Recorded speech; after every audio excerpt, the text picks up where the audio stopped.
Okay, we're live on 16 channels. It is reading and tracking correctly. We're probably broadcasting 17, and they don't recognize Periscope or Trovo. If we are live on Periscope, let me know.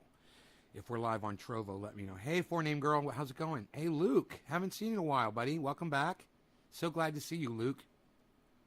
Hi, Joseph Porras. Haven't seen you in a while. Glad to see you, too. I'm not getting a chat number, but I'll wait another minute or two. Sometimes my show explodes right at the beginning, and I like to see that if it's happening. Hippie Chick, hello. Good tweeting, Hippie Chick. Good retweeting. I saw you got Dr. Guy McPherson's name wrong. That's fine. He's not really that accessible on Twitter. He might be under the name Nature Bats Last or something. I don't know how to get him on Twitter, actually. He may have left it. But that response that guy gave you was funny, huh? And because you added me, I got to see the whole exchange. Hey, Joseph, I've been good, except I'm sick. Hey, Karen diagnosed me today. Karen, Dr. Karen McDonald. I got to tell you, I looked up, as soon as you said thrush, man, I didn't ignore you. I want you to know that. I listened to all of you guys. And I went right to Google and I searched up thrush, and sure enough, you get little sores inside your mouth, and it's painful, makes your throat sore. It's a fucking yeast infection in your mouth. It's basically bacteria fucking going crazy. So I remembered my flat earther friend Daniel, that you guys, he comes on the show every once in a while, argues with me. And he brought me and my ex-girlfriend at the time, Donna, he brought us a whole bottle of colloidal silver. Her and I were both sick. We had a flu, and it was a bad one. We had been sick for 2, maybe 3 days, and we were real sick. And he came over, and he's like, swish this around in your mouth twice a day with a teaspoon of water. He said, and you'll be better before you know it, man. You'll be right as rain. That was what he told me, because I remembered that was the line from Matrix. He says, you'll be right as rain, I promise. I was like, whatever, fucking flat earther, Daniel. You know the symptoms? Yeah, dry mouth. I got a sore on my tongue. I got a sore here in my lip on the inside. And I looked it up, and sure enough, man, it was like, yeah, these little white sores. It's probably thrush. It's probably nothing to worry about. But if you don't treat thrush and you don't get rid of it, it can lead to more damaging illnesses. So you want to deal with it when you get it. This is something I know nothing about because I've never had it before. And I'm not diagnosed, so I might not even have thrush. The thing is all of my symptoms say thrush, not COVID, even though today I was exhausted, guys. I went to sleep. I don't know what time it was. I was too tired to check the time. I was talking to Cyber Reload, one of my best friends in the whole world, on the Discord server. And I said, bro, I'd love to sit and talk to him all day. But I was like, hey, Kristen, saltwater rinse too? Okay. Did you go to the doctor? No. Not diagnosed. I haven't been to a doctor. I'm right, once in a blue moon. Well, this one really mattered, Karen, because what you told me was I probably had some kind of bacteria in my mouth. No matter what it is, it's a virus. I put my triage oil on it. That helped a little. But I got that colloidal silver, and I swished it for 5 minutes, just like Daniel said. And by the time I was done swishing, the pain in my mouth was fucking gone. It really did make the pain go away. You know, and that lasted for hours. Now I took a couple Advil, and I'll rinse again tonight with colloidal silver before I go to sleep. It's a 5-minute rinse. I'll take care of that. But they said it's usually nothing to worry about when you get a sore on your tongue like what I've got. They said it's very common to get like a cyst or some kind of it's almost like a pimple or something on your tongue. They say it's very common. So it's just, it doesn't happen to me, but now it does. And I don't know why, you know. But it said that a drastic change in your body's probiotics, in the bacteria in your stomach, can cause a breakout of thrush. And I stopped taking my probiotic a few days ago. I started taking it again 2 days ago, but I was off it for a while. I don't know if that had anything to do with it.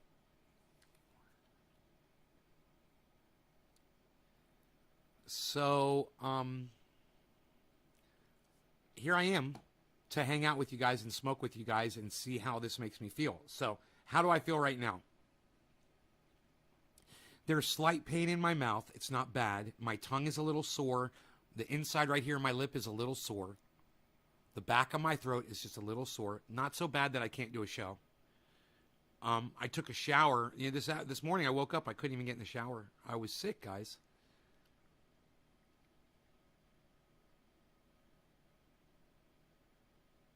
Yeah, Peterson, I don't know what you're trying to say. Maybe write that down again so I can understand it. That definitely sounds like the culprit. You stopped your probiotics. Really? Really? Well, I'm taking them again. I'm back on them. These are great. I highly recommend them. This is what Donna got me on. No, this is not it. That's not the probiotic. That's my Omniprazole. This is it right here. This is, I put it in this jar, but that's not what's in here. This is Align. And I take one Align every day, and I stopped taking them for about a week. I stopped taking all my medication just to see what would happen. And my blood pressure is fine, and my digestive system is a little different, not as good as it was before, but it's still okay. And the heartburn is almost gone, but I had some Mexican food the other night, and that triggered my heartburn.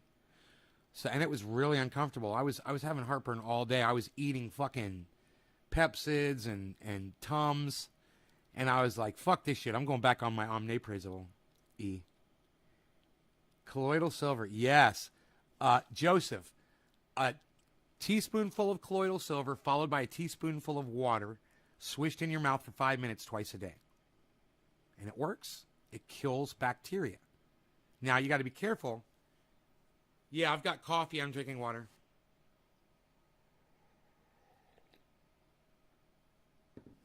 Pre and probiotic. Test myself. See if the good things are actually working. They typically are. Yeah, I mean, I had a little bit extra sugar last 2 days, too. I had a bad, a breakdown craving. And I ended up eating like four of those, whatever those candy bars are, They've got 4 grams of sugar each. So I had 16 grams of sugar. I was like, it's less than a soda. And then, boom, I started getting sick. My body hates sugar now. What can I say? And I'm getting fatter. I noticed some flab on me. I was like, oh, man. Because I've been sick for the last 2 days, and I haven't been doing my exercises at all. It's nice to see you up and about. Thank you. Yeah, I've been in bed. I slept all afternoon, guys. That's what I did. I did go to the mail place. I had boxes, and I wanted to get them before it started getting really hot. And today it was 97 degrees outside, man, when I went down there. I left the dog in the house. I went out there. I got my mail. I got some groceries. I came back, and I went right to bed. Kind bars. Yeah, those Kind bars. 4 grams of sugar each. And I bought some real milk, which I haven't had in years and years and years. But, I'm not going to be having that almond water anymore. I fucking hate it. So I just bought some milk. I'm like, there's no sugar in milk,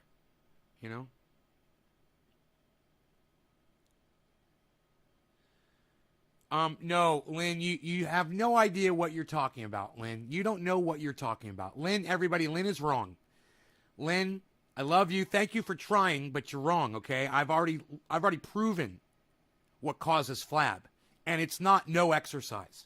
No, that's not what causes flab. What causes flab is the poison, is the sugar, the murder powder, the sugar that you put in your body. You're drinking it, you're eating it, you're cooking with it, you're fucking snorting lines of it like Alex Jones does when he's got some pure super male vitality. Is probably the most ultimate and potent. It's got potency. Ultra potent. So, Lynn, you're wrong. Flab does not come from no exercise. Plain and simple, you're wrong. Flab comes from when you put poison powder, sugar, murder juice, Coca-Cola, soda, high fructose corn syrup, honey, fruit, anything with sugar in it, syrup, any of that shit. When you put that in your body Your body doesn't like to eat that because humans are not designed to eat sugar. Humans are designed to eat fat. Yeah. So when you put sugar in your body, guess what your body does, Lynn Marie?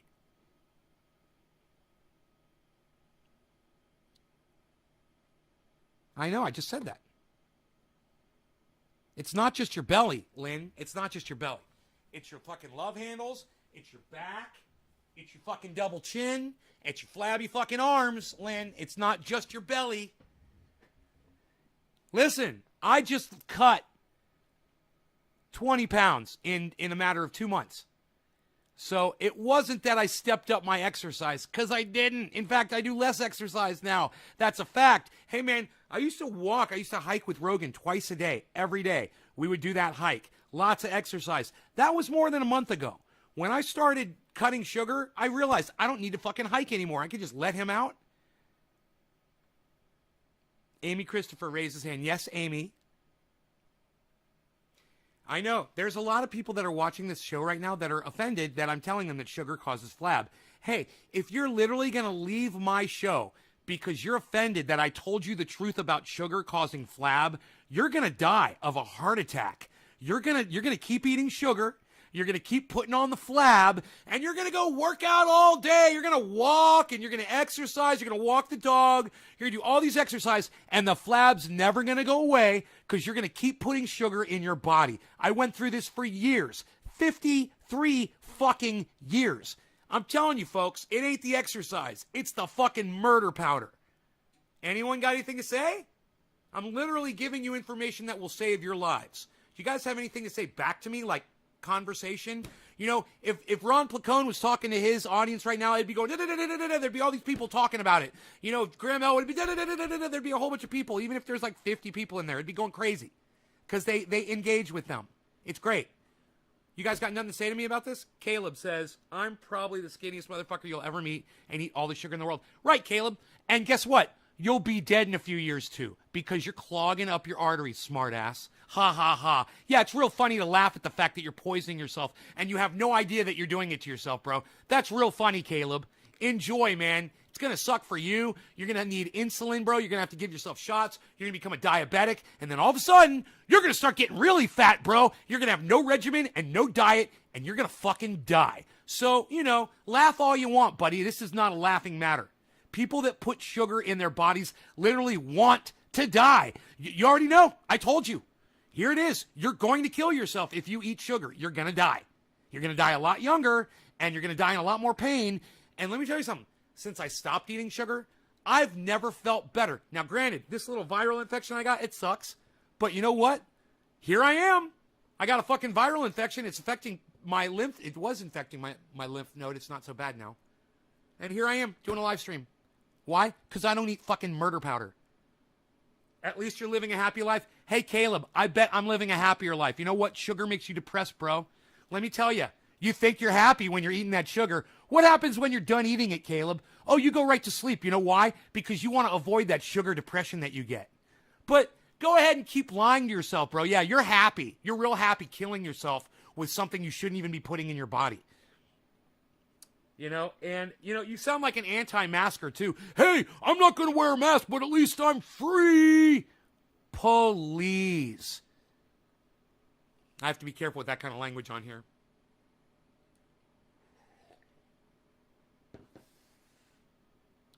Just eat it on Netflix. Check that document. Just eat it. I honestly need sugar for working 18 and... No, you don't, Caleb. You're just lying.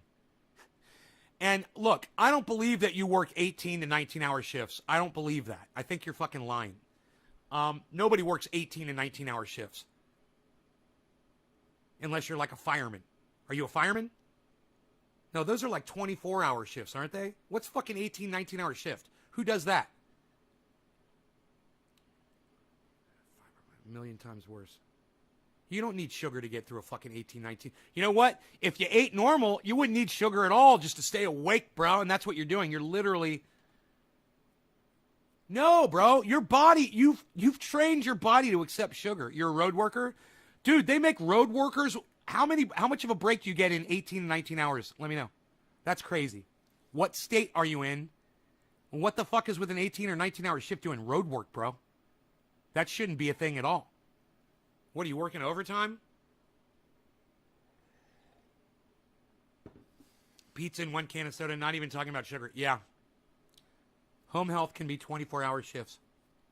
That's different. You know, if you're doing medical or you're a fire worker or you're a paramedic, I understand those long shifts. He's a road worker.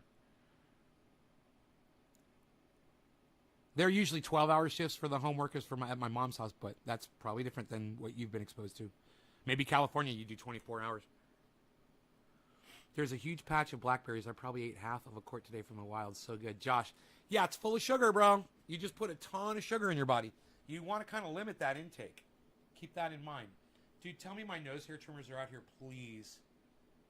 Please. Yes. Hold on, guys. If I'm sitting here fucking with my nose this much, man, it's time to bust out the trimmers. Yeah. 12 to 24 hours? That's fucking crazy. There's a huge patch of blackberries. Yeah, okay. Sent you of your hours in one day, Caleb. Caleb, start putting a happy face after every message. I'm just going to block you for that obnoxious shit. It's really, I mean, have a conversation with me. And when you're talking to somebody, you don't go, sent you a private message of my hours in one day. Ha, ha, ha. What? Stop it, dude. Are you nervous? What the fuck do you keep putting a little happy face after everything you say? That is obnoxious and stupid. It doesn't even make sense. You didn't say anything funny, so stop doing it. All right? It really pisses me the fuck off. I don't like it. I like it when something's funny and you put the little ha-ha emoji. That's not fucking funny. We're literally talking about you killing yourself, working yourself to death, and trying to live off of sugar, bro, and you sit there and put a little smiley emoji after every sentence you type? Stop it. All right? Act like a goddamn road worker. You're a fucking road worker. Act like a man. Or a woman, if you're a woman. But act like an adult. How about that? You know? Act like a fucking adult. No, you don't get to tell me to chill, Caleb. You know? Take it back or I'm going to block you. You don't get to tell me to chill. This is my show, and I do what the fuck I want. And if I want to call your mom a cunt and tell you to go fuck yourself, well, goddamn it, Caleb, that's what I'm going to fucking do. Get used to authority. I've got it over you right now. All right? If you don't like it, you're fucking gone. I'm not freaking out. This is my fucking show, and this is how I talk to fucking idiots that poison themselves with sugar and think that working a fucking 18-hour, 19-hour shift is fucking funny. Yeah, get out of here, Caleb. Bye. Yeah, block yourself, dude. Go block yourself so I don't have to fucking add another stupid fucking name to my fucking block list. Makes it so much easier to unblock the people that are worth having back on my show.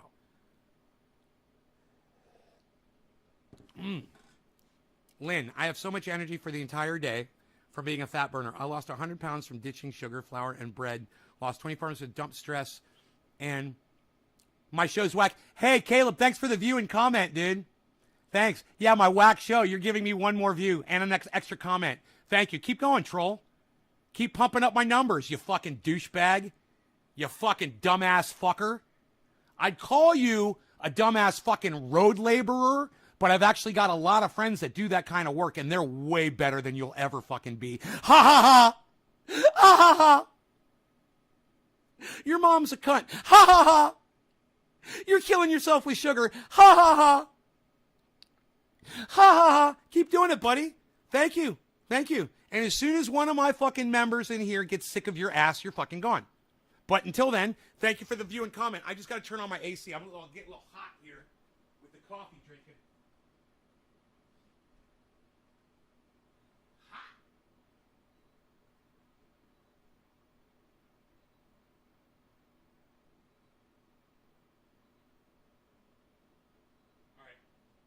I got one more AC in the back. I just got to turn that one on. Give me a second.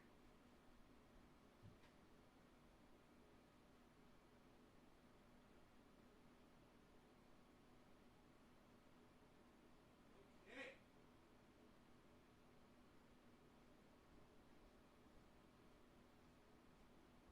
All right. Sorry you're sick. Yeah, thanks, buddy. I appreciate that.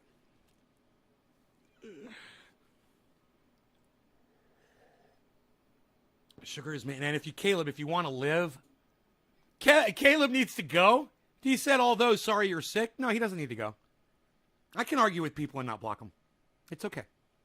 I walked it off. I'm trying to heal adrenals from fatigue of all that sugar detox. I don't understand what you mean by adrenals from fatigue, but I do understand that sugar makes me tired. It fatigues me. And that might be why I fucked up a little bit, ate some sugar, and fed the fucking viruses in my mouth. I don't know. I don't know if it works like that. It went into my blood, though. The sugar definitely went into my blood. So many, they were rotting. Birds wouldn't eat them fast enough. I'll regret it. Bro, you remember, my triage oil works on the butthole too, bro. If you do a little excessive wiping, you can use the triage oil to soothe your aching butthole. Remember that. And I don't know about this personally. Hey, I never tried it myself, but Billy Ballantyne swears by it on his butt. What can I say?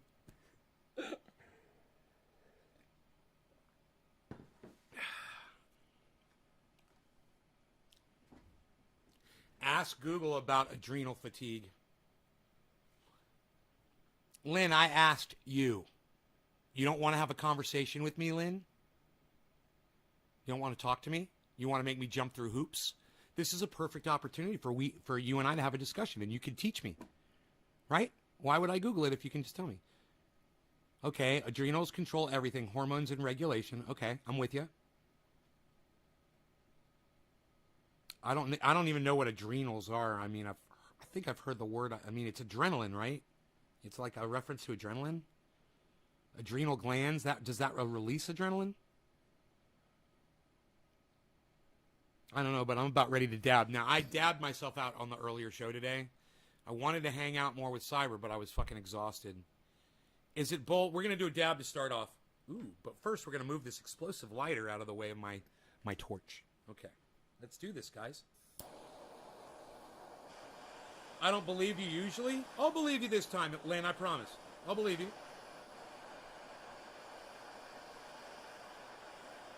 Breeding? Years, bro. I'm not really interested in breeding my own strains. It's too time consuming, man. And if I didn't have time, if I had a lot of time, I'd totally get into it because it's fun. But I got 2 grows going. I do 3 shows a day. I've got a dog. And just those things alone keep me fucking pretty busy. And I got to shop, and I got to clean, and I got baths to take, and showers, and clothes to wash, and dishes to do, and I live by myself, man, you know? I don't have a lot of time. Cheers, guys. All right, Lynn, well, let me know.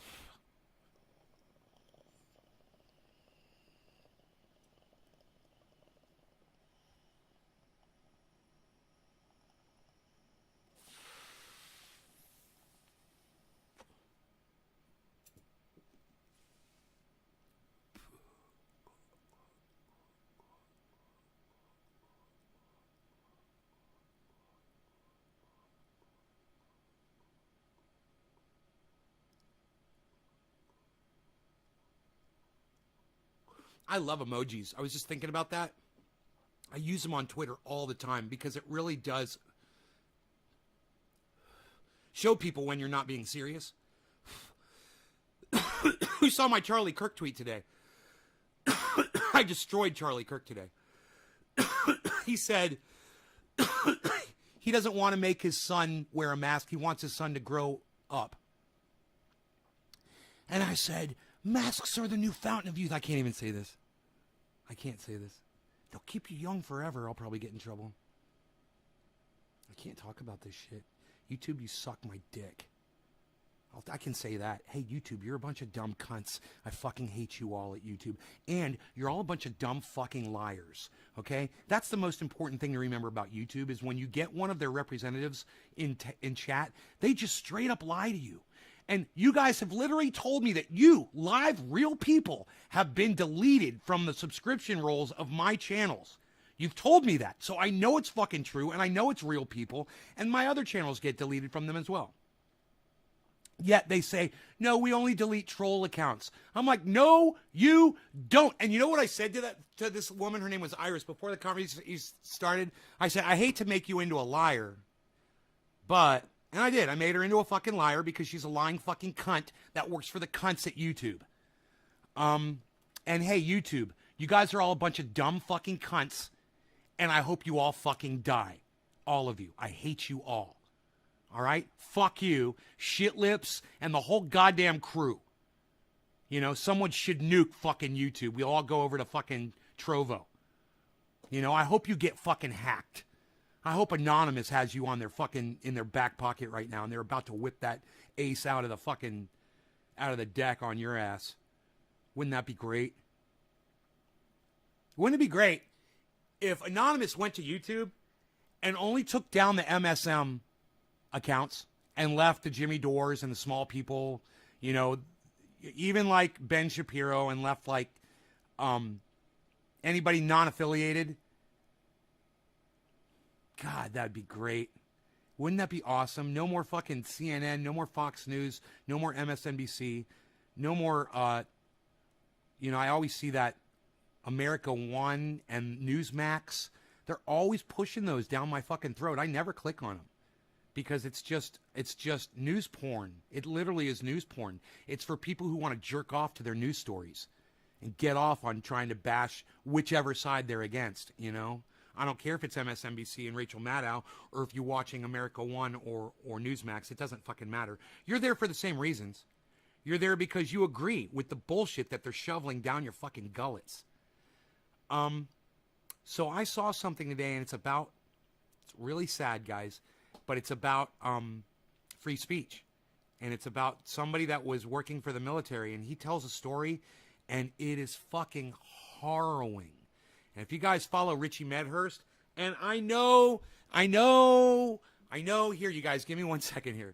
I know that Richard Medhurst, 1 second, guys, I'm right here, I'm not going anywhere. I know that Richard Medhurst has ignored me, doesn't talk to me, and you guys might take that personally, but I tell you, like I always tell you guys, subscribe to his channel and listen to him.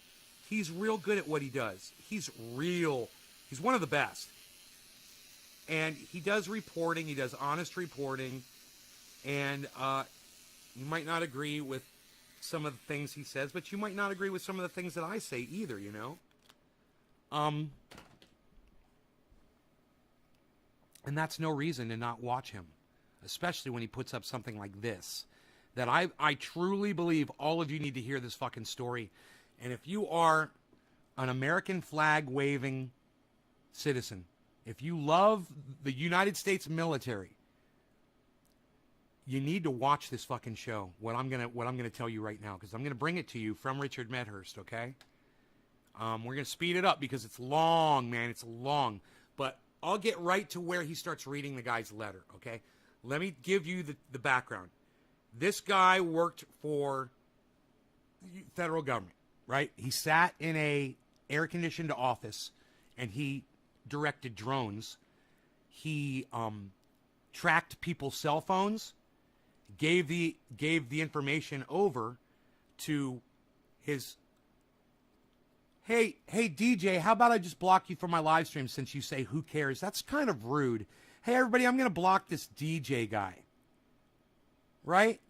DJ, should I block you from my live stream since you don't like it here?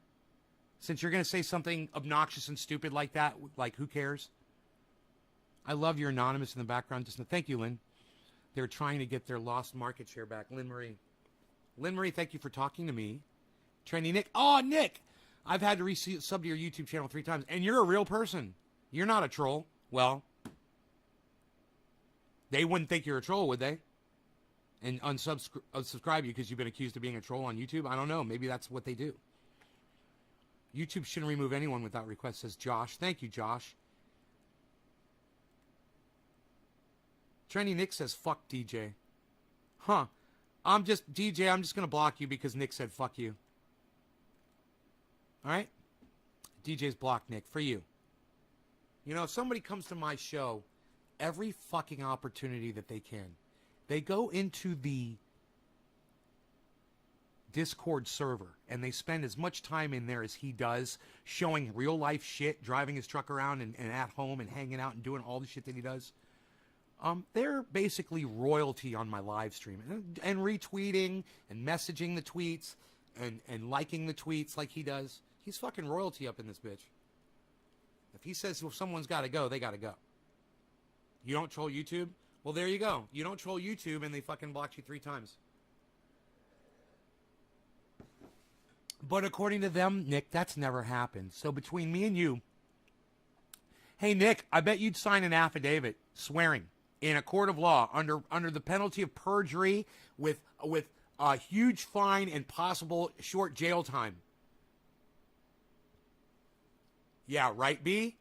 Thank you. Yes, B, yes. Daniel Hale, that's who we're going to be talking about.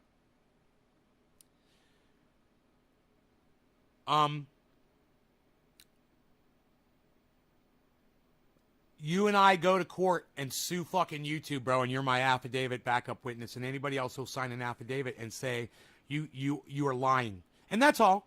Hey, I just want them called out for the lie that they say when they say we just unsubscribe old channels or, channels that are disconnected or troll channels, fake channels, they like to say. Yeah, that's all we disconnect. No, you're lying, and you're fucking liars, and I want you outed. I want YouTube publicly outed for this fact that they fucking lie. That's it. I just want everyone to know that they're fucking lying to our faces. They are literally doing what they're saying they're not doing. And that Nick is a witness. Is there anyone else in this live chat who's ever been unsubscribed by YouTube to any of my YouTube channels? And you showed up, you were like, man, whatever happened to that dude? And you had to find my channel and you weren't subscribed to it anymore. Anybody, let me know. I'm not going to ask you to sign an affidavit. I'm just kind of wondering if there's, a few of you. All right, we are going to history here and going to Richard Medhurst. Oh, yeah, it's my channel on Discord is Nays Garden or Nays Garden #1766. You guys, this is really tough. All right. So Daniel Hale, I mean, this is really heartbreaking. Once again, you have someone who is sacrificing their life, being persecuted, thrown in jail, to do what? To bring forward the truth, right? Just as we were talking now, this is not something everyone knew. I mean, it's very easy to take some of the knowledge we have now for granted. But at the time, you could say things, but it was hard to prove it precisely because they were not telling the truth about the drone program. The Obama administration, I mean, dude, even the stuff we know is not the full truth. You understand? This goes very deep. So they were lying about the scope of the drone program. They were lying about the number of casualties, about who the casualties are. It's a rabbit hole of atrocities, as I say. And it's just one part of the war on terror, one part of the military-industrial complex. Okay, now this is a 32-minute video. We're going to go super fast until he gets to the letter that this guy wrote the judge before he got sentenced. Okay? Because of this letter, the judge showed some leniency on the sentencing. He still went to prison. But he didn't go to prison for as long, and it's because of this letter. And you guys have got to fucking hear this shit. Richie is going to read the whole fucking letter. And the U.S. empire's crimes. And so, we owe a huge debt of gratitude to Daniel Hale. I agree. This is, again, someone of immense bravery, immense courage. I agree. Who has really, just like Julian Assange. Given their life, because look at the decades of persecution that these people go through, whether it's Assange or Chelsea Manning. They throw their lives away. Think about that. Or in this case, Daniel Hale. So this is very, very... You ever think about that? These guys wanted you to know the truth, and they're literally sitting in prison, and they knew this could happen to them. But they thought they'd get more support, I'm sure, because they deserve it. Drone strike pilots use Xbox controllers because they're already used to it from gaming. No, Josh, I've never heard that before. Is that true? Or is that like a rumor? 18-year-old kids playing real-life Call of Duty. Right, Josh? Right? Important what he did, right? And right here on the program, we've covered this before. We talked about how, these drone papers that were published in The Intercept. We've fucking nose hair trimmer ain't cutting it. Pun intended. Oh, yeah! My nose hair trimmer ain't cutting it. Covered them here on the channel. That was just shit. a part of it. This is thanks to Daniel, right? Well, it's widely assumed that it's thanks to him, right? It's not 100% confirmed, but it's widely assumed that it's thanks to him. According to what I understood, and, these crimes, they're so bad, they're so evil. When you say them, people don't want to believe you, and it's because of people like Daniel, because of people like Assange, Snowden, Chelsea Manning, that we have proof. We can actually show, look, this is what's happening because of these so-called, nation building projects. These we're going to bring democracy. No, it's all false. Look, this is the truth, right? It's thanks to these people. They're really, society owes a huge debt of gratitude to them, truly. So, just to give you a brief recap, just to give you some more information about what happened with Daniel. So, he served from, I think, 2009 to 2013 in the Air Force. He was an intelligence analyst, did some work with the NSA, and I think Intercept published the first drone papers in 2015. So he doesn't get indicted for his unauthorized disclosures, as they call them, until 2019, right? So this is Soul of the City. This is only Hey, 2 Shelley. years ago. And as I mentioned earlier, it's the same time Assange is indicted. Well, the superseding indictment at least comes out. Lynn Marie just said, on YouTube, watching you with 12 others right now on my big screen, but never get notified even though I'm subscribed. I get Facebook notifications all the time, never YouTube.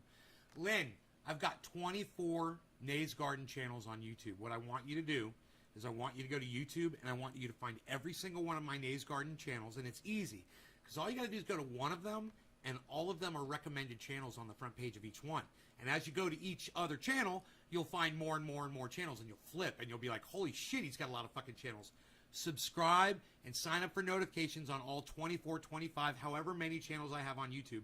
Do that, and you will I get 4 notifications when I go live, and I could show you my cell phone right now and prove it to you. But that's all you got to do. It'll take you 2 seconds to do all that.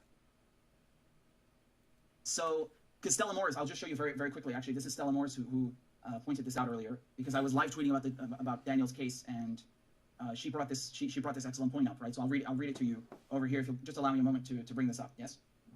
So you can see here, Stella Morris, Assange's partner and fiancée, she says, interesting, Hale was indicted the same month as Julian Assange's superseding indictment, which caused profound unease and controversy in the Department of Justice. Assange and Daniel Hale have the same prosecutor, Gordon Kromberg, right? So you guys might remember his name. He came up a lot when we were talking about when we were covering the Assange trial right here on this channel, right? So he's a villainous character, he really is. And in any case, he, as I was saying, Daniel, he doesn't get indicted for a while until 2019. And then they charge him on 4 counts under the Espionage Act and 1 count under theft of government property, if my memory serves me well, and he took a plea deal, right?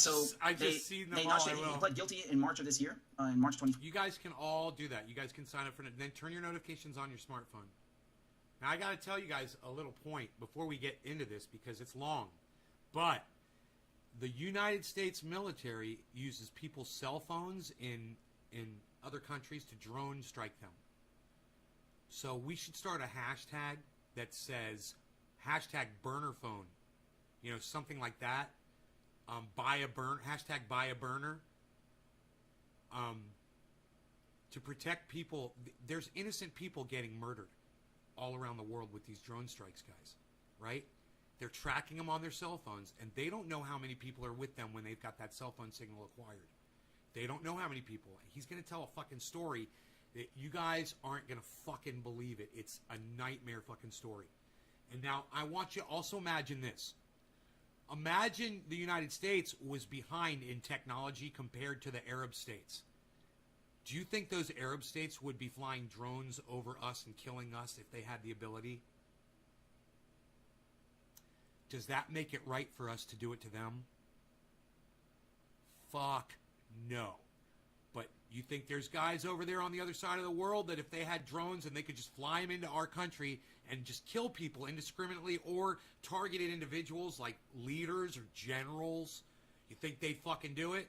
Yeah, you goddamn right they would. But we're human beings and we're fucking sick, man.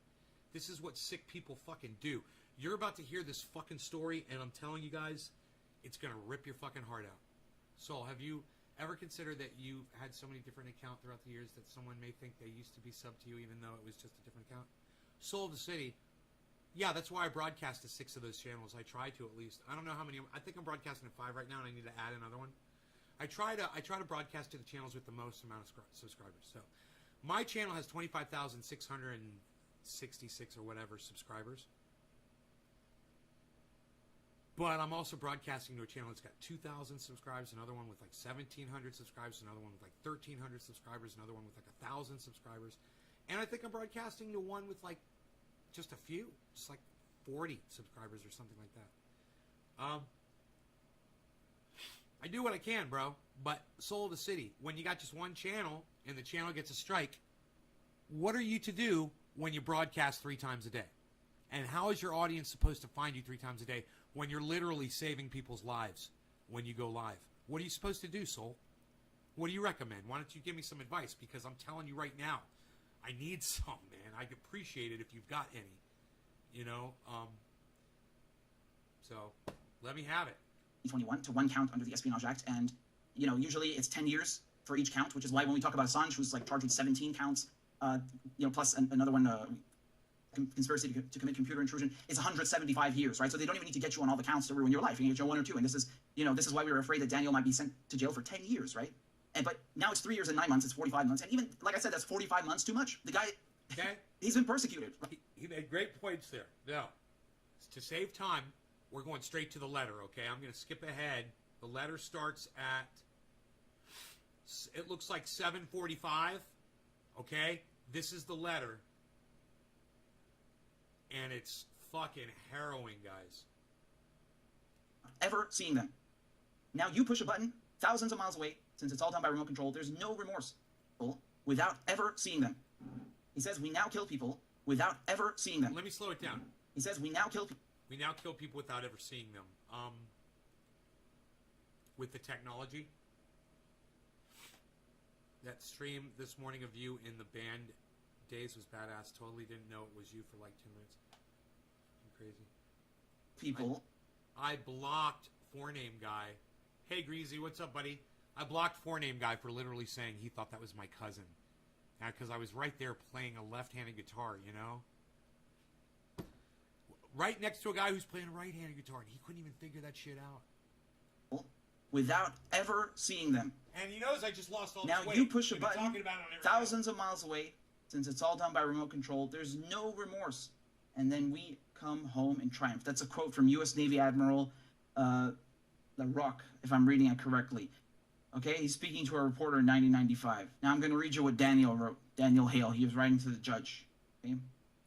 So he says, Dear Judge O'Grady, it is not a secret that I struggle to live with depression and post-traumatic stress disorder. Both stem from my childhood experience growing up in a rural mountain community and were compounded by exposure to combat during military service. Can you imagine this? The guy's already grown up in an unstable environment and decides to go into the military, and then it just compounds his PTSD, right? He probably was undiagnosed before the military, I would think, right? Oh, yeah, come on and join the military. Come experience war. You know, young PTSD survivor. Yeah, come to war. Launch a platform for your shit. Do this on your own website. Because I do, so you can go to naysgarden.com and go watch the show live right now. I'm broadcasting to naysgarden.com. Naysgarden.com, bro. Just like the name of the show on YouTube, Nays Garden. You have literally 13,000 subscribers in a diluted fashion. Marketing. 13,000?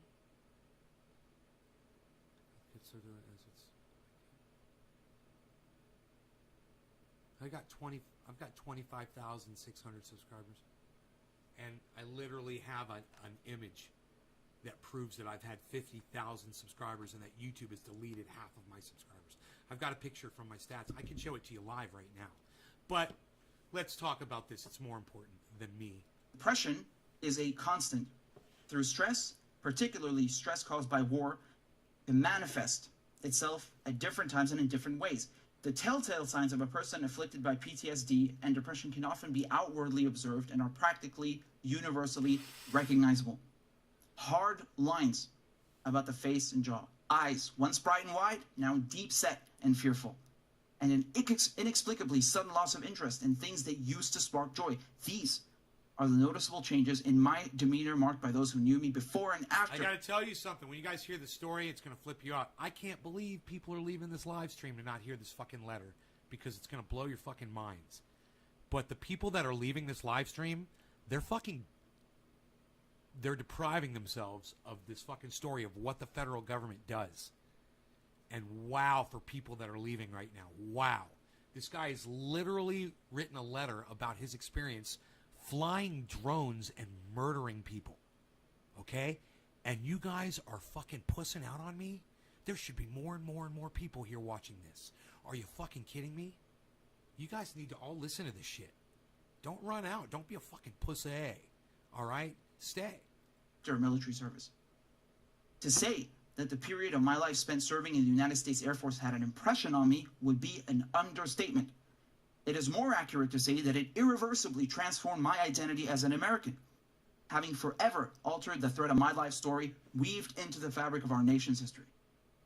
To better appreciate the significance of how this came to pass, I would like to explain my experience deployed to Afghanistan as it was in 2012 and how it is I came to violate the Espionage Act as a result. In my capacity as a signals He literally admits that he violated the Espionage Act to the judge in a letter. Right? Did you guys catch that shit? Are you paying attention? I hope you are. Listen, if you guys are leaving this because you're fucking bored or whatever, the people that leave this, seriously, because you don't like this or you don't want to hear it or whatever, you're literally dumb little cuck bitches. This is the one thing you do need to fucking hear, you fucking dumb shits. You need to stay and listen. I can't believe how many people left. Intelligence analyst station at Bagram Air Base. This is in Afghanistan. I was made to track down the geographic location of handset cell phone devices believed to be in the possession of so-called enemy combatants. To accomplish this mission required access to a complex chain of globe-spanning satellites capable of maintaining an unbroken connection with remotely piloted aircraft, commonly referred to as drones. Once a steady connection is made and a targeted cell phone device is acquired, an imagery analyst in the U.S., in coordination with a drone pilot and camera operator, would take over using information I provided to survey everything that occurred within the drone's field of vision. So this guy pinpointed where the people were, right? And he told the guy that was flying the drone the location. This is what this guy did. You're going to want to hear this fucked up story. And if you leave, you're a dumb cunt and you're a pussy. And you need to hear what the United States federal government does. You need to fucking hear this shit. It's all a fucking joke to them, like it is to some of the people that are leaving this live stream. You don't give a fuck what the United States military is doing in other countries, do you? That's why you're fucking leaving. How dare you ever even show your fucking pathetic face on my live stream again? Somebody that walks out on this live stream intentionally, you're fucking nothing to me. You need to hear this fucking story. This was done most often to document the day-to-day lives out of suspected militants. Sometimes, going in again on my under nose the right hairs, you're conditions, killing me. an attempt at capture would be made. Other times, a decision to strike and kill them where they stood would be weighed. The first time that I witnessed a drone strike came within days of my arrival to Afghanistan. Early that morning, before dawn, a group of men had gathered together in the mountain ranges of Patika province around a campfire, carrying weapons and brewing tea. That they carried weapons with them would not have been considered out of the ordinary in the place I grew up, much less within the virtually lawless tribal territories outside the control of the Afghan authorities. Except that among them was a suspected member of the Taliban, given away by the targeted cell phone device in his pocket.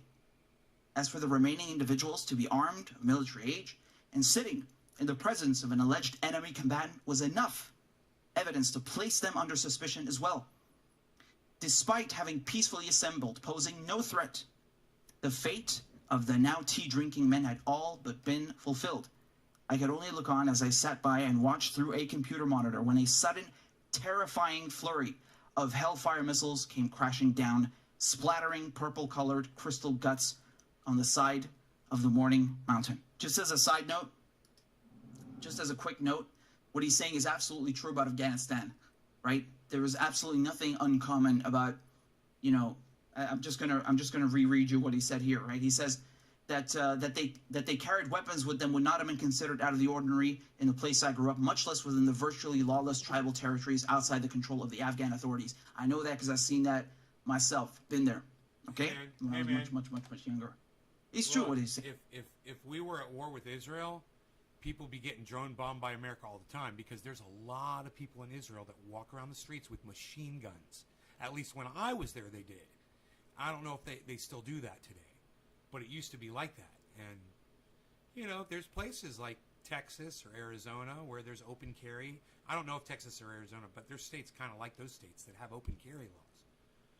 You know, what are you going to let other countries come in here and drone bomb our citizens for carrying a weapon? Since that time and to this day, I continue to recall several scenes of graphic violence carried out from the cold comfort of a... Wait, whoa. Soul of the city. You say this sounds like propaganda?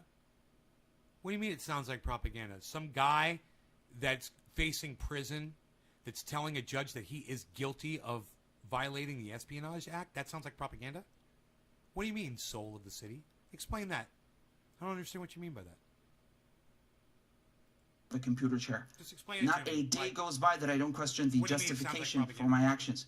By the rules of engagement, I mean, this guy's personal testimony to what he experienced in his life sounds like propaganda? Is that what you're saying? This one person's account of partaking in war sounds like propaganda? Is that what you're saying? Let me know what you mean, soul of the city. You're not answering me. it may have been permissible for me to have helped to kill those men, whose language I did not speak, customs I did not understand, and crimes I could not identify in the gruesome manner that I did. Soul of the city, you're an idiot. Watch them die. But how could it be considered What the heck, honorable of me to self-protection continuously from have death laid is in different wait for the next than reward opportunity for to profit. kill unsuspecting persons who more often than not are... Self-protection from death is different than war for profit. How do we know to trust this one guy's half-assed account? Soul of the city, listen to what I just told you. I'm going to say it one more time. This is a guy admitting to violating one of the most serious crimes against the United States. Espionage. Do you understand that? He's admitting to espionage. You think he's fucking lying to the judge? Mr. Anonymous Soul of the City. Hey, I tell you what, Soul of the City. I tell you what, you fucking little troll bitch ass. Why don't you come back when you get an identity and you can put your face on the internet? Alright? Enjoy my fucking block list, you fucking dumb cunt. Wow, yeah, this really sounds like propaganda to me. Why? Because the guy telling you the story kind of looks like he's Arabic? Huh. He's Syrian. are posing no danger to me or any other person Cheers, guys. at the time. Never mind honorable, how could it be that any thinking person continued to believe that it was necessary for the protection of the USA to be in Afghanistan and killing people, not one of whom's present was responsible for the September 11th attacks on our nation?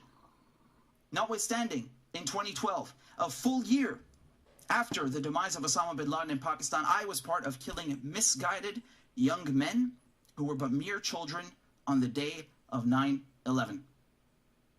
Nevertheless, in spite of my better instincts, I continued to follow orders and obey my command for fear of repercussion, yet all the while becoming increasingly aware that the war had very little to do with preventing terror from coming into the United States and a lot more to do with protecting the profits of weapons manufacturers and so-called defense contractors. The evidence of this fact was laid bare all around me in the longest or most technologically advanced war in American history.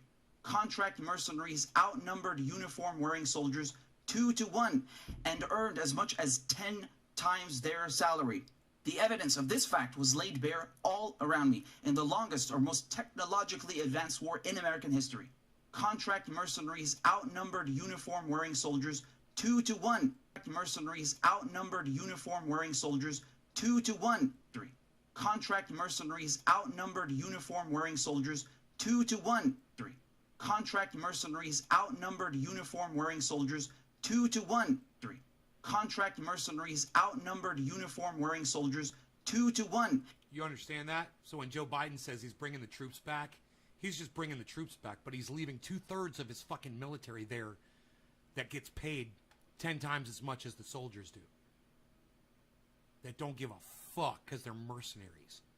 They're not United States soldiers. They're contract killers. These are the people that are working for Joe Biden right now. And he's left 2/3 of these people over there. This is all a sham, and you guys are being fucking lied to. You need to listen to what this guy is saying. This is the most truth you're going to hear all fucking day. I guarantee it. Anybody wants to come in here and accuse this guy of writing a letter of propaganda is a moron. You're just an idiot. It doesn't even qualify as, when you understand it's just somebody talking about what he's gone through. Where do you guys hear this fucking story? Where do you guys hear the fucking story? What happened, okay? Listen to what fucking happened. And then shoot your little cunt off, all right, motherfucker?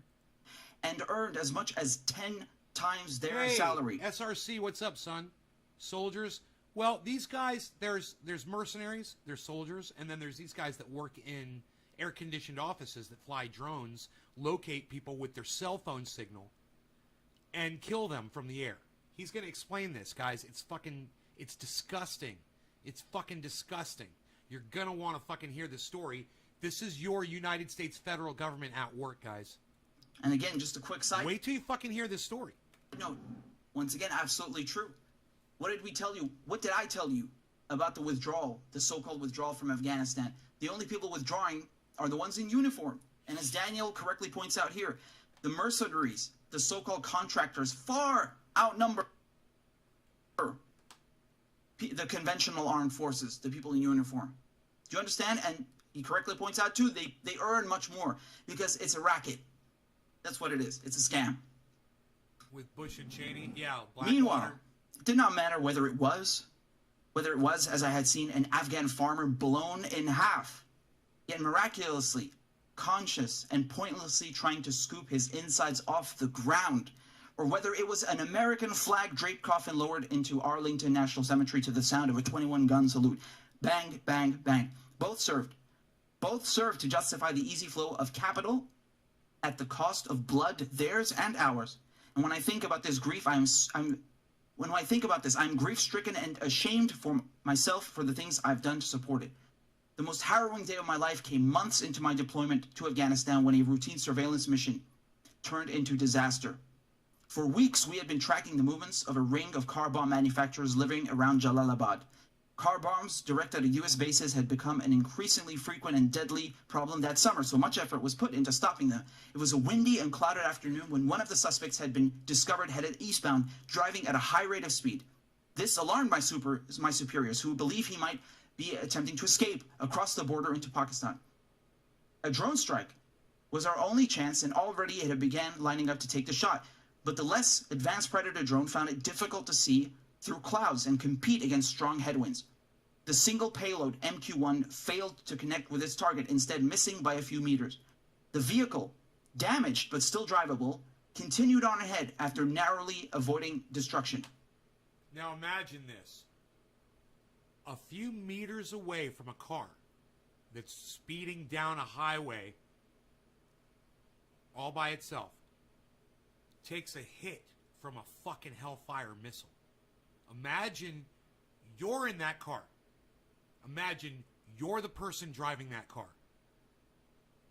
And you're not even surprised because this is what America is doing to you and your people. They're literally drone bombing you. And so you're in this car and you're driving. Eventually, once the concern of another incoming missile subsided, the driver stopped, got out of the car, and checked himself as though he could not believe he was still alive. Out of the passenger side came a woman wearing an unmistakable burqa. As astounding as it was to have just learned there had been a woman, possibly his wife, there with the man we intended to kill moments ago, I did not have the chance to see what happened next before the drone diverted its camera when she began frantically to pull out something from the back of the car. A couple of days.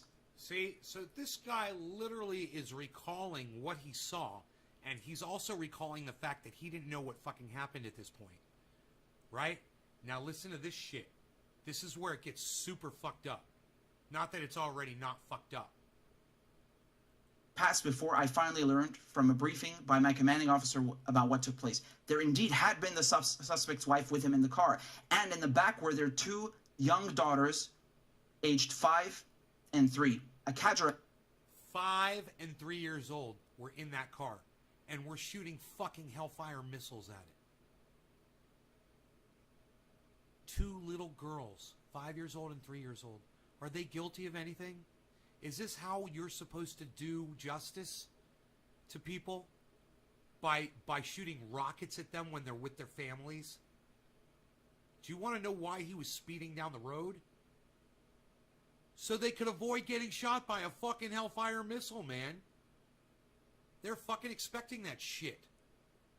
This is the United States government, guys. This is fucking Joe Biden. This is the cuck bitch Donald Trump.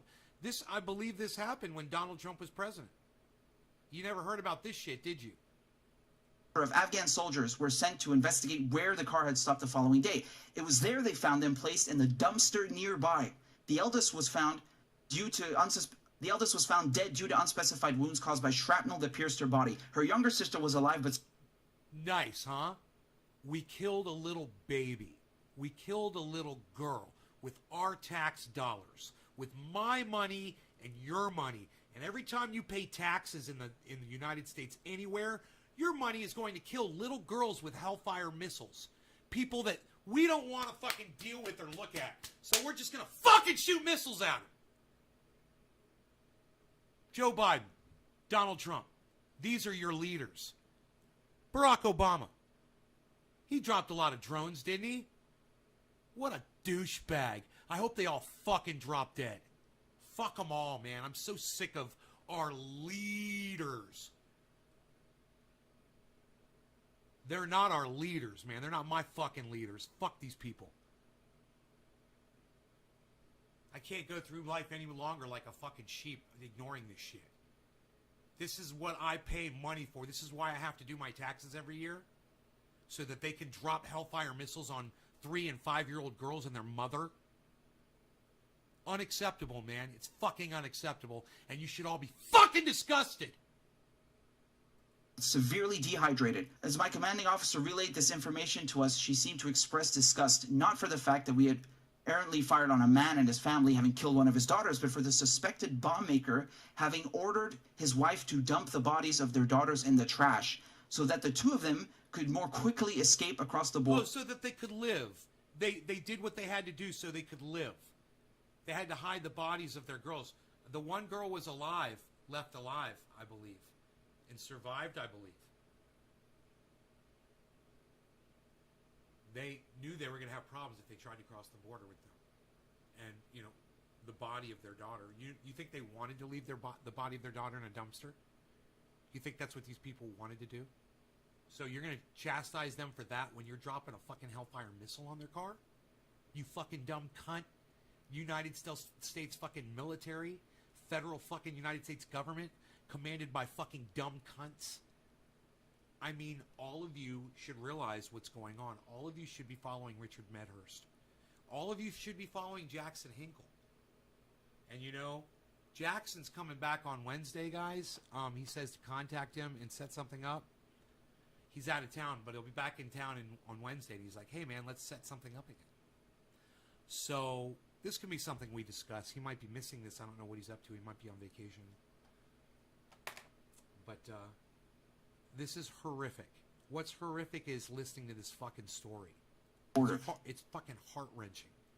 Now, whenever I encounter an individual who thinks that drone warfare is justified and reliably keeps America safe, I remember that time and ask myself, how could I possibly continue to believe that I am a good person, deserving of my life and the right to pursue happiness? 1 year later, at a farewell gathering for those of us who would soon be leaving military service, I sat alone transfixed by the television, while others reminisced together.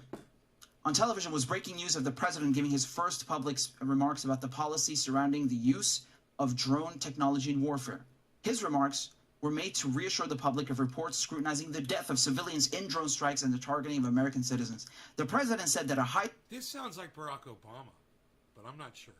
...standard of quote-unquote near certainty needed to be met in order to ensure that no civilians were present. But from what I knew of the instances where civilians plausibly could have been present, those killed were nearly always designated enemies killed in action unless proven otherwise. See? Nonetheless... So not only do they kill innocent people, but then they classify them. So they brag about the numbers of, oh, we killed this many enemy combatants. We killed this many enemy combatants. They're not enemy combatants. They're innocent people. And they far outnumber the people that they claim are their targets, who are almost always guilty at that moment of death of doing nothing fucking illegal. They don't get due process, man. They don't get a judge and a jury. And their families sometimes don't get a chance to survive. We are a sick, sick country. And let me tell you something. If those guys had this technology, we'd be the ones getting drone bombed. Don't you think for 1 second they got a way to fucking kill us, they'd fucking kill us. That's not the point, and it don't make it right for us to do it to them. We could be setting a good example. Instead of dropping fucking drones on them, we could be dropping care packages and offering peace. And saying, hey, man, maybe one day we'll be able to work shit out. Here's some fucking food and supplies that you guys need, since we've been sanctioning you and not letting you have food and supplies and medicine for years because we're the United States. And that's the best way we bully other countries, is so that they don't get the supplies that they need. We're fucking monsters, man. And you know who that hurts the most? Are the people that are the poorest, that rely on those supplies.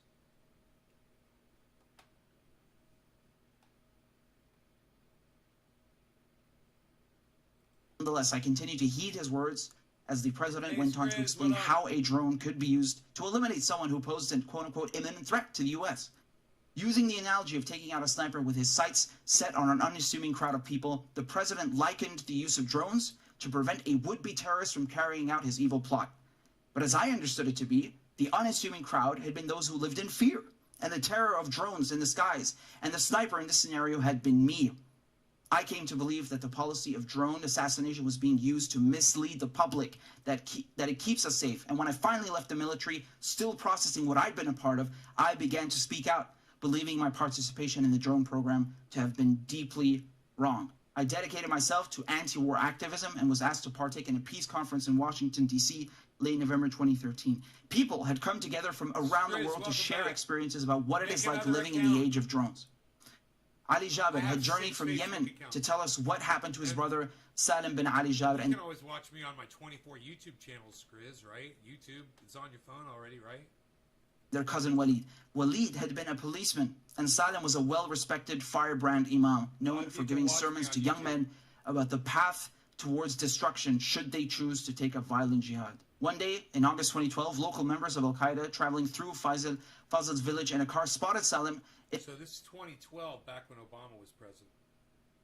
In the shade, pulling up towards him and beckoned him to come over and speak to them. Not one to miss an opportunity to evangelize to the youth, Salim proceeded cautiously with Walid by his side. Faisal and other villagers began looking on from afar. Farther still was an ever-present Reaper drone looking too. As Faisal recounted what happened, I felt myself transported back in time to where I had been on that day 2012. And unbeknownst to Faisal and those of his village at the time, was that they had not been the only one watching Salim approaching the jihadists in the car. From Afghanistan, I and everyone on duty paused their work to witness the carnage that was about to unfold. At the press of a button, from thousands of miles away, 2 Hellfire missiles screeched out of the... Because that's how Barack Obama speaks. Joe Biden doesn't speak. He's a fucking blithering idiot. And Donald Trump says, we've got very, very big war. Our military's the best. He doesn't talk like that. That was worded and spoken by someone that was much more presidential than Donald Trump or Joe Biden could ever hope to be. The sky followed by 2 more, showing no signs of remorse. I and those around me clapped and cheered triumphantly in front of a speechless auditorium. Faisal wept. About a week after the peace conference, I received a lucrative job offer if I were to come back to work as a government contractor. I felt uneasy about the idea. Up to that point, my only planned post-military separation had been to enroll in college to complete my degree, but the money I could make was by far more than I had ever made before. In fact, it was more than any of my college-educated friends were making. So after giving it careful consideration, I delayed going to school for a semester and took the job. For a long time, I was uncomfortable with myself over the thought of taking advantage of my military background to land a cushy desk job. During that time, I was still processing what I had been through, and I was starting to wonder if I was contributing to the problem of money in war by accepting to return as a defense contractor. Worse was my growing apprehension that everyone around me was also taking part in a collective delusion and denial that this is all handwritten too, by the way, guys. Was used to justify our exorbitant salaries for comparatively easy labor. The thing I feared most at the time was the temptation not to question it. Then it came to be that one day after work, I stuck around to socialize with a pair of coworkers whose talented work I had come to greatly admire. They made me feel welcomed, and I was happy to have earned their approval. But then, to my dismay, our brand new friendship took an unexpectedly dark turn. They elected that we should take a moment and view together some archived footage of past drone strikes. Such bonding ceremonies around a computer to watch so-called war porn had not been new to me. I partook in them all the time. So that's what these people do. When they kill these people, they go back, they watch the footage, and they laugh about it. These are American soldiers that do this. Some of you guys that are ex-military, you know how some people are. Time while deployed to Afghanistan. But on that day, years after the fact, my new friends gaped and sneered just as my own ones had at the sight of faceless men in the final moments of their lives. I sat by watching too, said nothing, and felt my heart breaking into pieces. The truest truism that I've come to understand about the nature of war is that war is trauma. I believe that any person either called upon or coerced to participate in war against their fellow man is to be exposed to some form of trauma. In that way, no soldier needs to burden the weight of experience after surviving a traumatic event. How PTSD manifests depends on the circumstances of the event. So how is the drone operator to process this? The victorious rifleman, unquestioningly remorseful, at least keeps his honor intact by having faced off against his enemy on the battlefield. The determined fighter pilot has the luxury of not having to witness the gruesome aftermath. But what possibly could I have done to cope with the undeniable cruelties that I perpetuated? My conscience, once held at bay, came roaring back to life. At first, I tried to ignore it, wishing instead that someone better placed than I should come along to take this cup from me. But this too was folly. Left to decide whether to act, I only could do that which I ought to do before God and my own conscience. The answer came to me that to stop the cycle of violence, I ought to sacrifice my own life and not that of another person. So I contacted an investigative reporter with whom I had established prior relationship and told him I had something the American people needed to know. Respectfully, Daniel Hale. Dude. He said, I know I'm going to go to fucking prison, man, for this. I'm committing a horrible crime against the United States federal government, against the military, against the American people. And I know that I'm going to go to jail, he says, but we kill people indiscriminately and we laugh about it. And you guys need to know that we're fucking scum. Does that sound like propaganda to y'all? Of course not. Man, I feel great. I took 2 Advil before this show, but I should get some sleep. My tongue swelling is down. Mouth swelling is down. Doesn't hurt right now. I think I'll rinse with colloidal silver again and spit it out, for 5 minutes before I go to sleep tonight. Seems to work. It said you've got to kill the bacteria that are in your mouth. And, I'm not too crazy about killing the bacteria that are in my stomach, but I'm going to take some more probiotics tomorrow. So I'll get on that. So nice to have the big channel back, guys. Yeah? Are we good? Are we live? I dropped 317 frames. That's no big deal, huh?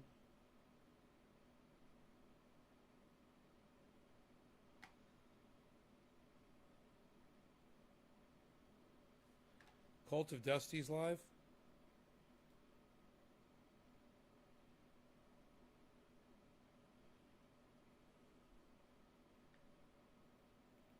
Why doesn't it show your live show, dude? This is so stupid, man. You don't put that shit at the top?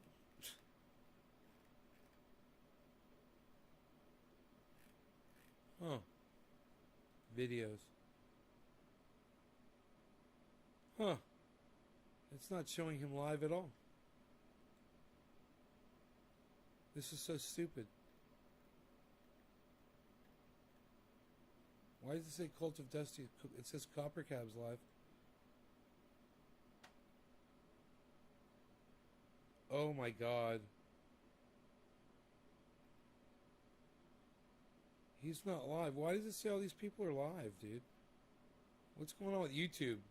Is YouTube all fucked up, guys?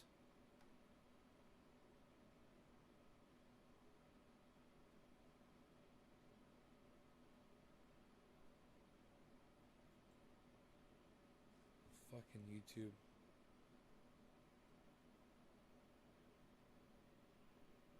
I'm not seeing any live streams.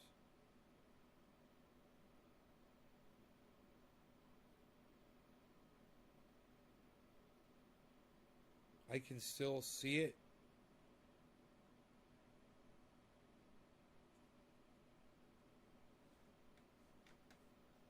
Secular talk.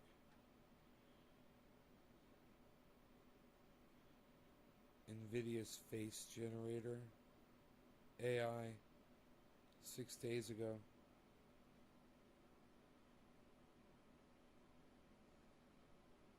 So what, dude?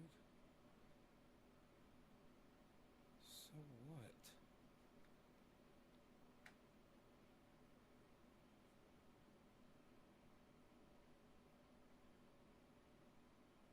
Huh.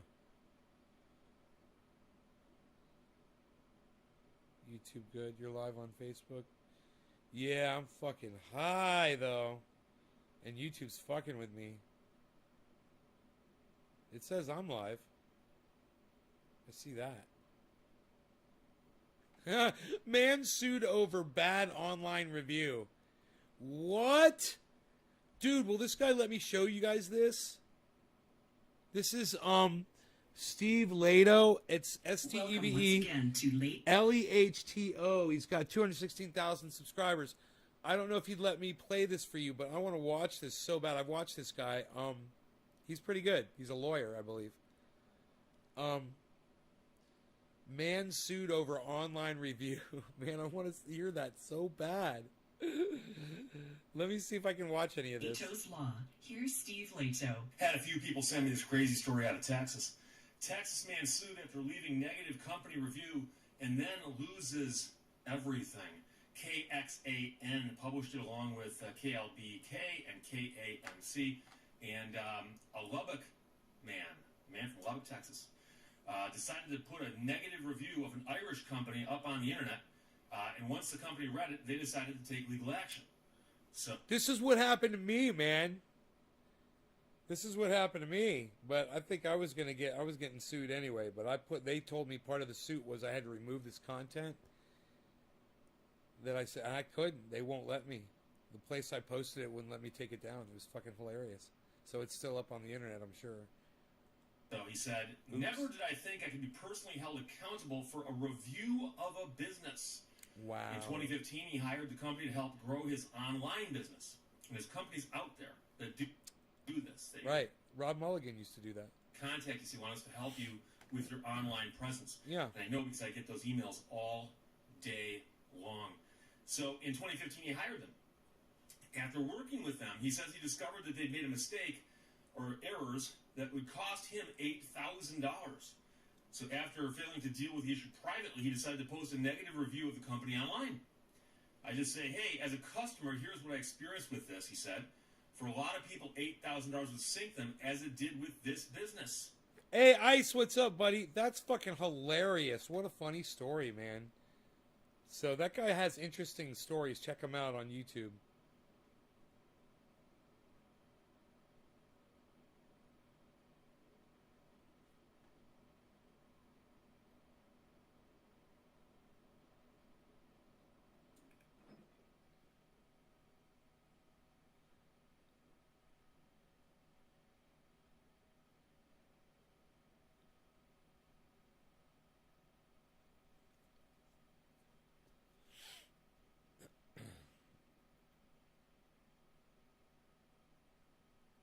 Joe Rogan's first appearance at UFC 12. Oh my God, he was so young. Holy shit, he had hair. He had a full head of hair, guys. Joe Rogan did. He was so not jacked at all, man. He just had a normal physique. That is fucking funny.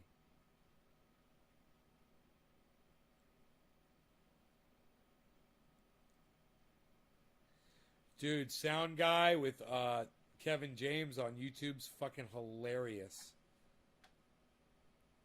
He does this fucking bit where he acts alongside other established scenes from movies, and he just pastes himself in there. And it's really realistic, dude. It is like he's right there. I don't know how he does the shit. It's green screen, I guess. But, or some sort of a, software, you know. He goes in there and he's like, hey, can I just get a sound check? And, you know, the actor's acting and saying shit. Oh my god, it's good. It's funny. Kevin James. It's pretty funny. Kevin James channel. You know, King of Queens, guys.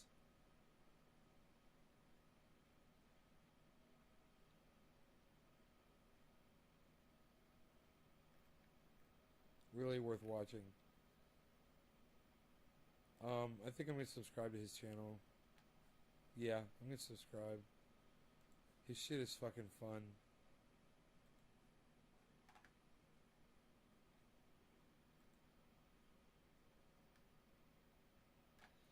Dude, why does YouTube say all these people are live when they're not fucking live? It's bullshit, bro.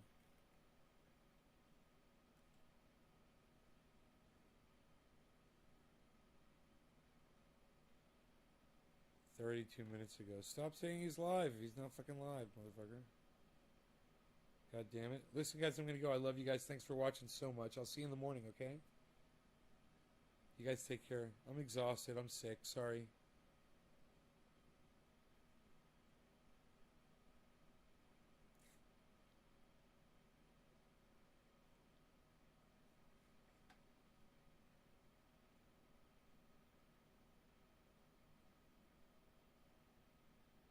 Greasy, take care. Love you guys. Alright. Bye, guys. Great White Vapor later. Hippie Chick keeps it open. Hippie Chick tries to type out keep it open. I like that. Hashtag keep it open.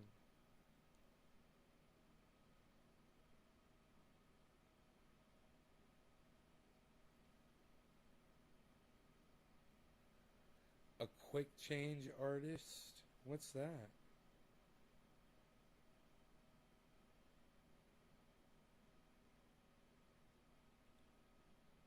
I am legend, sound guy. That would be funny. Will Smith got mad at me, Kevin James. It's only 1 minute and 43 seconds. You guys have to watch those. Fucking hilarious. Hippie Chick says keep it open. Trendy Nick says keep it open. I like that. I like to see it.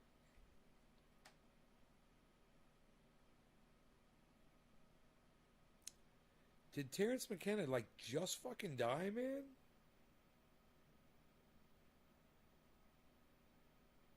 I wonder how he died. Huh.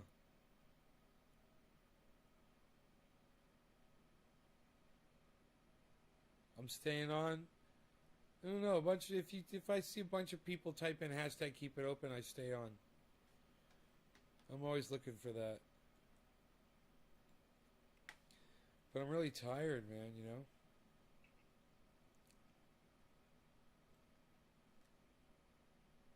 Spot a quick changer. They're very similar to short changers. They start off the same way. They buy something very inexpensive, usually something that's $1 and some change with a very large bill. So in this case, he's buying Hubba Bubba bubblegum. It's $1.09, and he's going to pay with a 50. So that right there should be the first red flag. Huh. How's he going to make more than that back? I wonder what he does. I wonder what the scam is. Gracie says hashtag keep it open. Jackie says hashtag keep it open. Hippie Chick says keep it open, and she does it right with the capital K, capital I, capital O.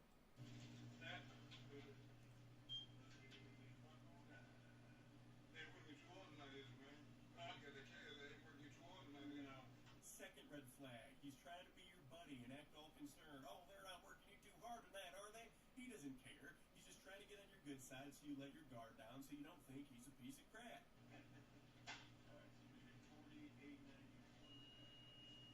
Notice I just told him what he's getting back, $48.91, so he has no reason to be confused when I hand him the bills.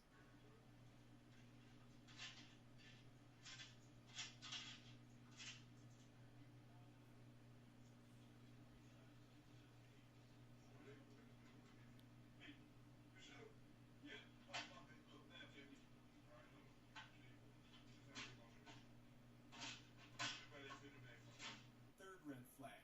He now wants the bill he just paid with back, because, he didn't realize that he paid with a 50, even though 5 seconds earlier I told him how much change he was getting back, and he didn't question it then. So normally what you do here is you just shut it down. You say, sorry, can't do that. You're out of luck. But I know what's going down, so I'm going to entertain him a little bit here.